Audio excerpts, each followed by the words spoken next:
السلام علیکم ورحمۃ اللہ وبرکاتہ۔ نحمدہ و نصلی علی رسولہ الکریم، اما بعد فاعوذ باللہ من الشیطان الرجیم، بسم اللہ الرحمن الرحیم۔ سامعین گرامی، رمضان المبارک کے دروس کا سلسلہ ہمارا چل رہا ہے الحمدللہ، اور رمضان کی رحمتوں سے ہم سب فیض یاب ہو رہے ہیں۔ اللہ تبارک و تعالی ہمیں یہ رحمتیں کامل نصیب فرمائیں، بار بار نصیب فرمائیں، اور ہمیں رمضان المبارک کے سے صحیح معنوں میں فیض یاب ہونے کی توفیق عطا فرمائیں، آمین۔ محترم سامعین، اللہ رب العزت نے رمضان المبارک کے روزوں کا جو مقصد ارشاد فرمایا، جیسا کہ گزشتہ درس میں گزر چکا، کہ اللہ نے فرمایا رمضان کے روزے میں نے اس لیے فرض کیے لعلکم تتقون، تاکہ تم متقی بن سکو، تاکہ تم میں تقوی آ سکے، تم پرہیزگار بن سکو۔ سوچنا یہ ہے کہ تقوی کیا چیز ہے۔ سوال اٹھتا ہے تقوی ہے کیا چیز، متقی کون لوگ ہوتے ہیں، اور وہ کیا کیا چیزیں ہوتی ہیں۔ کیا تقوی اس چیز کا نام ہے کہ ہر وقت انسان عبادت میں مشغول رہے، ذکر اذکار میں مشغول رہے، تلاوت کلام پاک کرتا رہے، نوافل پڑھتا رہے، تسبیح انسان کے ہاتھ میں رہے، انسان مسجد میں رہے یا مصلی پہ رہے؟ کیا تقوی اس چیز کا نام ہے؟ ذہن میں ایک تاثر ہے کہ تقوی شاید یہی چیز ہے، دنیا کے معاملات کے ساتھ انسان کا کوئی لینا دینا نہ ہو، انسان کا دنیاوی امور میں کوئی عمل دخل نہ ہو، انسان کو دنیا کی فکر کوئی نہ ہو، اور بس انسان ہر وقت اللہ کے ساتھ لو لگا کے رہے۔ لیکن ہم دیکھتے ہیں کہ قرآن مجید نے تقوی کس کو کہا۔ آئیے ہم قرآن سے پوچھتے ہیں۔ جب ہم قرآن سے پوچھتے ہیں کہ تقوی کیا چیز ہے، متقی کون لوگ ہیں، تو قرآن مجید نے ایک جگہ ارشاد فرمایا ہے اولئک الذین صدقوا واولئک هم المتقون، یہ لوگ سچے ہیں اور یہ لوگ متقی ہیں۔ یہ قرآن مجید کی آیت نمبر سورہ بقرہ کی آیت نمبر 177 ہے، 177 دوسرے پارے میں یہ آیت ہے، اور اس ایک تفصیلی آیت کے آخر میں اللہ تبارک و تعالیٰ کچھ خوبیاں گنوانے کے ساتھ ارشاد فرماتے ہیں کہ یہ لوگ ہیں سچے اور یہ لوگ ہیں تقوی والے۔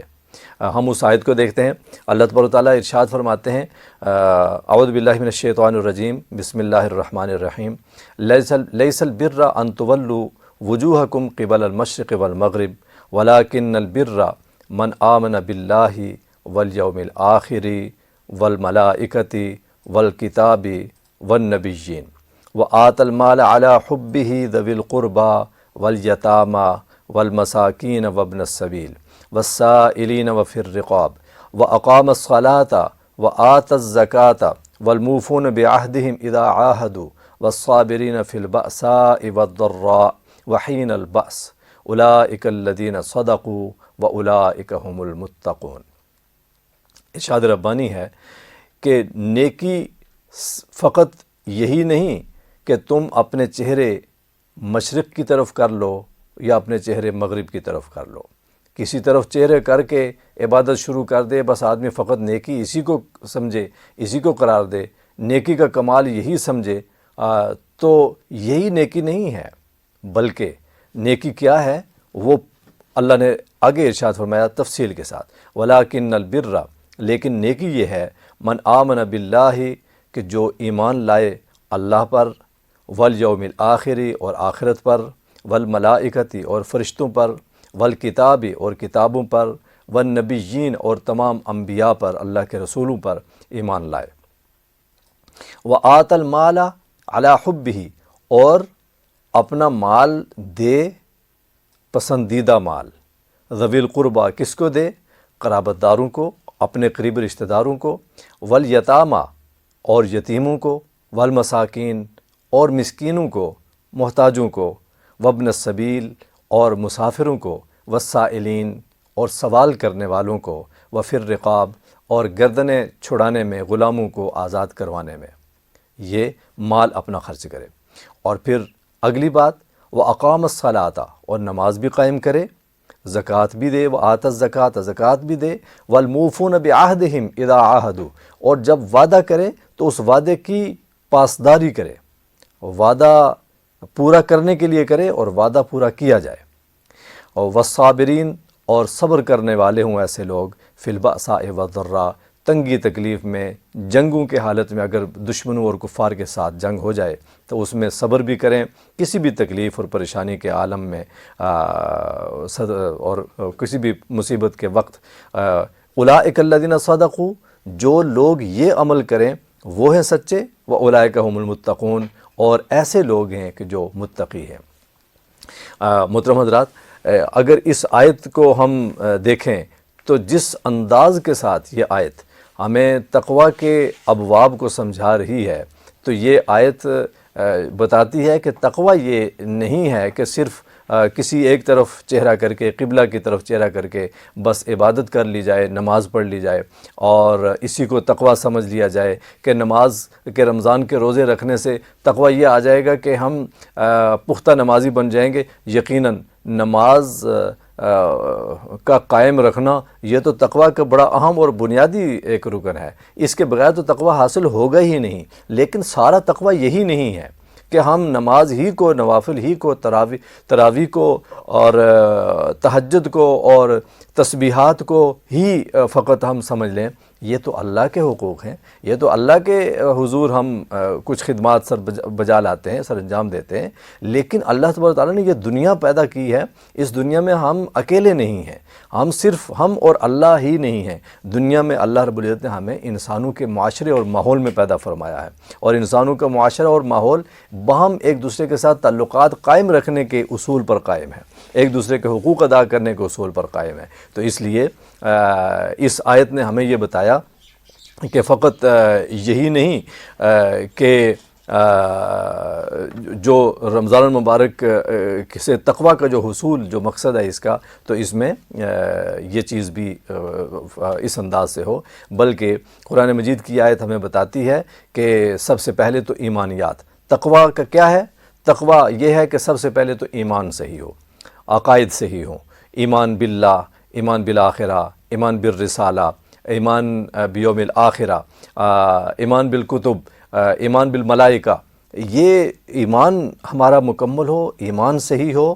پہلے تو بات یہ ایمان ہے۔ اگر ایمان نہیں تو کوئی کتنی ہی نیکیاں کرے، کوئی کتنے ہی اچھے اعمال کرے، وہ متقی نہیں کہلا سکتا۔ اس کے لیے بنیادی شرط تو ایمان ہے، ایمان ہو، اور پھر اس کے بعد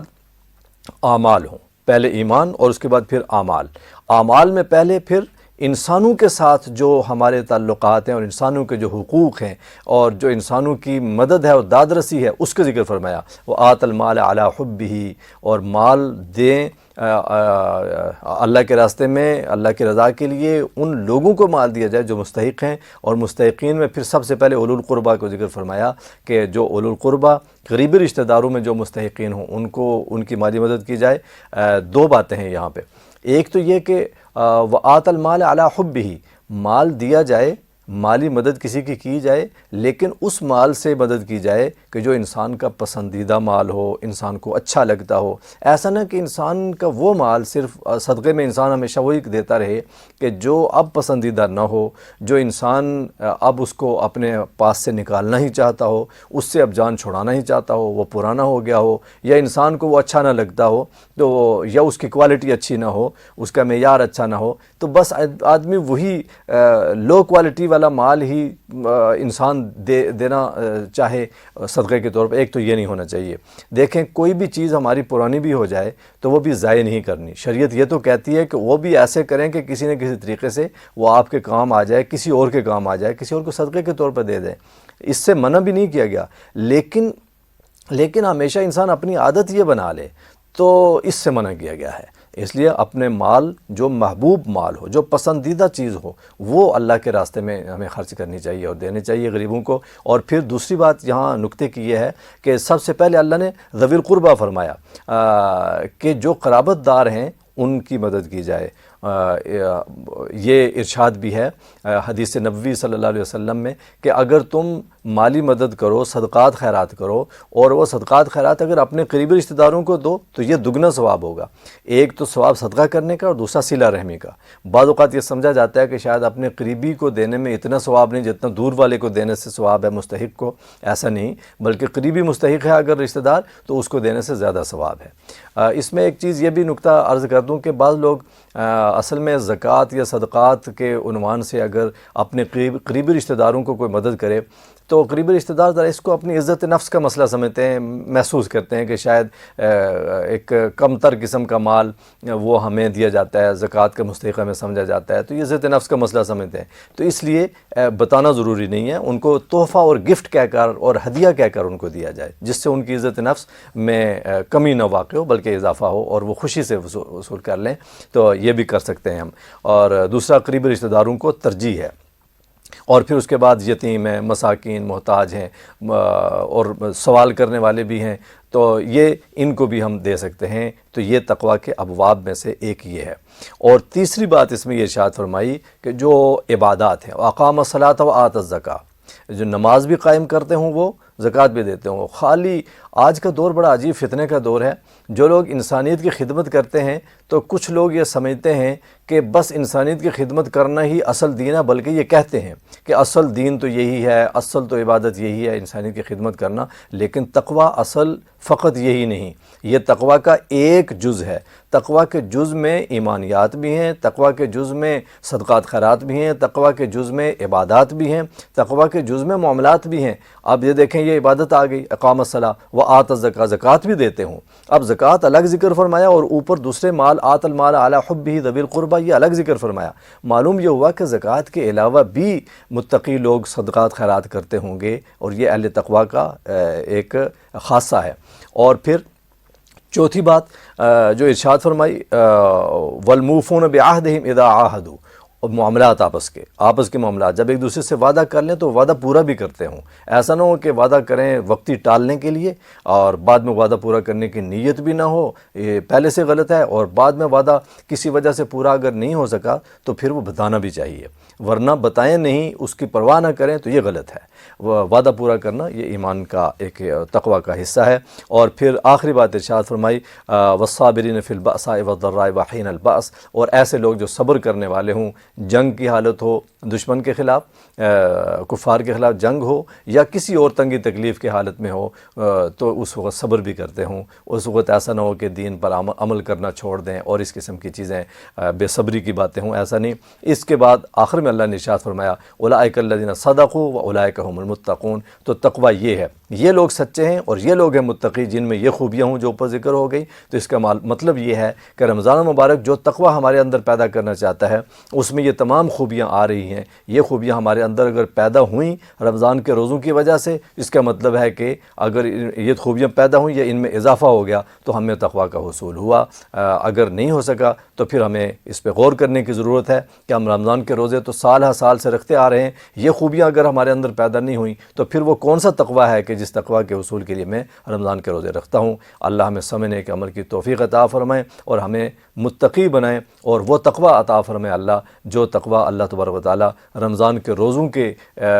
مقصد کے طور پہ اللہ ارشاد فرما رہے ہیں۔ اللہ تبارک و تعالیٰ ہمیں نصیب فرمائے، توفیق عطا فرمائے۔ بہت بہت شکریہ۔ وما علینا الا البلاغ۔